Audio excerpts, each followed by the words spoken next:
what is obsolescence?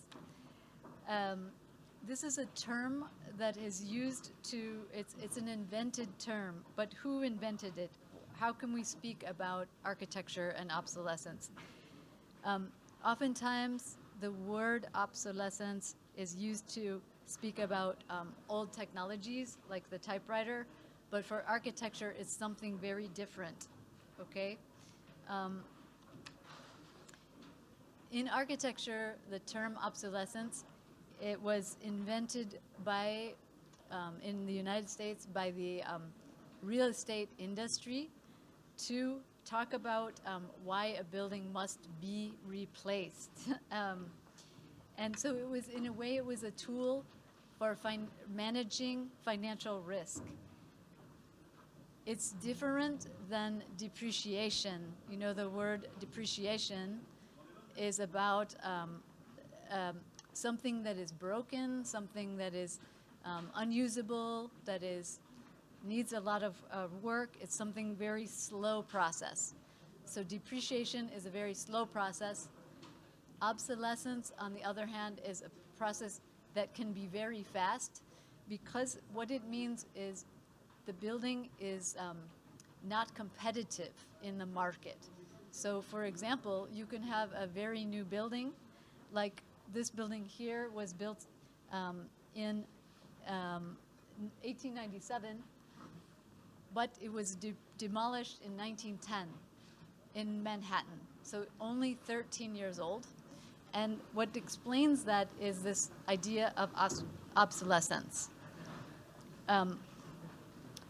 It means that instead of this building getting old because it's perfectly fine and perfectly good and very, finely crafted, it's a building that has a neighbor building that is newer or better, newer, just being built next door.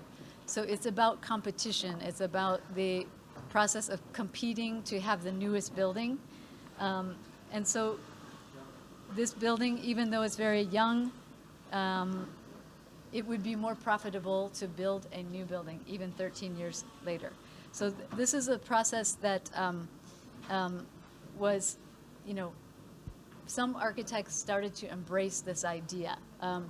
In the 1970s, 60s and 70s, there were architects who thought, why don't we try to make architecture about obsolescence? They made some buildings very lightweight, very changeable, and they were embracing the idea of constant change. At the same time, there are other architects and others who really did not like this idea of throwing away a building or the waste of it.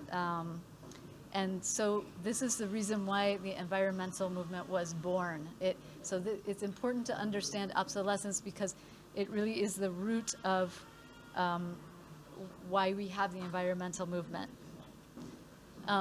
I want to talk a little bit today about some of the buildings we've been doing at Studio Gang. These are our 4 locations in Chicago, Paris, New York, San Francisco. And we are really a group that's very local in each city, but then we work together globally also to share our experiences. So our motto is start with what's there. So really starting with the first things about the site, about the existing buildings, and we work to together in a collaborative way on all of our projects. The first building, this is our headquarters. We started in Chicago, and we are in this building that we bought, which was a former bank, it's a kind of a bank that was for recent immigrants, built in 1938, so right after the Depression. And then about 30 years later, you can see the picture of the building. It was starting to be a little bit less happy, but somehow it survived, and we were able to purchase this building and keep it from being torn down. And we use this building as a place to experiment with architecture, but also our roof garden, which is a place for experimenting with biodiversity in cities. We moved into this building in 2015. It's the same year that the BBCA started, so we're the same age as the BBCA. But we've been trying to increase the biodiversity every year by adding new things, and now we have been categorized as a very viable habitat up there on the roof, with about 208 taxa, and we have about 78 species of plants and many other living things. Inside, it's very collaborative as well, and we work together on many of our projects. So the first project we did was really about reuse in this area of Calumet, south of the city of Chicago.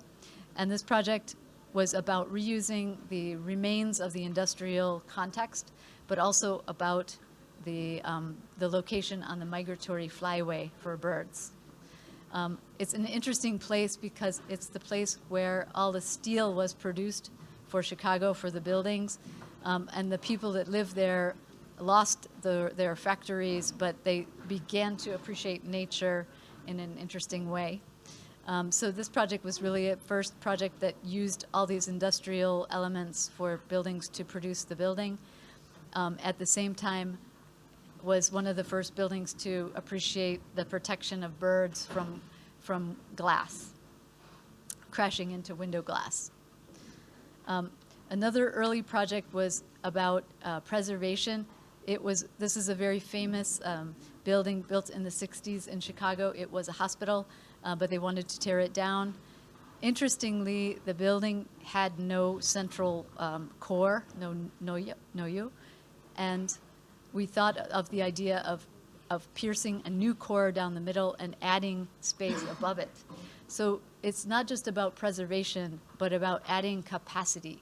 That's what we need to do, add more capacity to the city that we already have.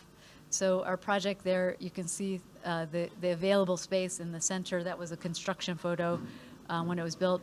And we proposed a new lab on top of this building to prevent it from being torn down and to use what was already there. Unfortunately, it still was torn down, but it was one of our first projects really starting to think about this added capacity and influence some later projects. So I think one of the very interesting place to look at adding capacity and avoiding obsolescence is with the campus environment. We recently finished a project this is the site. The site was the Arkansas Museum of Fine Arts, and it was made up of 8 different buildings built at different times, 8 different structural systems. It has 8 different mechanical systems. So the work is really about not only adding to this, but also kind of editing it so it could be viable for the 21st century. So the idea was really just to create a spine to organize the program. And you can see that spine here. So it's reusing the entire campus, but making it more functional, making it work better, and adding something beautiful to enter the park. Here is in construction. We also were able to add an additional floor on top of one of the pieces. So they had, we used all the capacity in the structure for more space. Later, and this was a building buried in the center of the complex, and we recreated the entry using the original building from 1937. So now the old building is the new entry to the building. There are cultural spaces, social spaces. This is the spine, the axis that connects through the park, and ends in this beautiful restaurant that also brings new use and makes the building more usable, more friendly. So this is the new museum, but it's really an old museum and a new museum. I really enjoy these kind of projects where you're bringing new life to an older structure and giving it a new vitality in the city. So that was Little Rock, Arkansas. Another campus we worked on recently was the American Museum of Natural History in New York. You can see in the picture, it's Central Park. And this is the Museum of History that's a very beloved institution. This is the plan. This building has 26 different additions over time. And it was very confusing for the visitors with many dead ends and very complicated circulation. So we were asked to build a new wing on the building. The new wing is located where the yellow dot is on the picture. And this new wing would also be a new entrance. So it had three entrances, and we were to create in the lower right-hand corner the fourth entrance. You can see that the architecture is very eclectic, different styles, different years, but we wanted to connect to this kind of curvature of the building and make a place that would be exciting to enter. You can see in the dark area here, this is the new addition. The challenge was you could only land the building on the existing foundations because underneath is a big loading dock. So that made us come up with a solution of creating a structure that is like an arch, like a geological arch that can support all the floors and hold up all the floors. So here you can see how it comes down to the foundation and carries the new building with this structural element. Some models, the inspiration of discovery in the canyons. We also use very analog tools to study this, to understand how to make voids in the space, to create new windows into the exhibitions. So what's interesting here is we used concrete, which has carbon, but because of the existing foundations and because we are doing so much work with this structure, there is no finish on this structure. There was no formwork to be thrown away. We used a system called shotcrete in order to support the structure. So it has a very organic quality because it's relating to things that were already there. And that's that. I think it's important to remember biosourced materials are also crucial to lowering carbon. And just a quick couple projects, the Arcus Center for Social Justice, we revived a kind of vernacular old technique of wood masonry for the walls, for the load-bearing walls of this building. So it's really sequestering the carbon in the wood masonry. So it works just like regular masonry, but it's made of wood logs. Another one, we're recently working on the Harvard University Conference Center, which is all biosourced materials, wood. It's Harvard's first ever completely wood structure for their campus, and that's in construction right now. And then in Paris, we're working on the M9A. It's a block with the University of Chicago's Paris Center and housing in the 13th arrondissement. And it has a wood structure with also using limestone to reduce the carbon for the entire building. Okay, so finally, back to reusing and reversing obsolescence. I want to show this project, which is a former coal burning power plant in Wisconsin, and it had fallen into disrepair and was sitting empty. And this is the way the building looked when we first found it. So it was purchased by the small college next door, and they asked us to think about putting inside there a recreation center, a social center, and a health center for the students.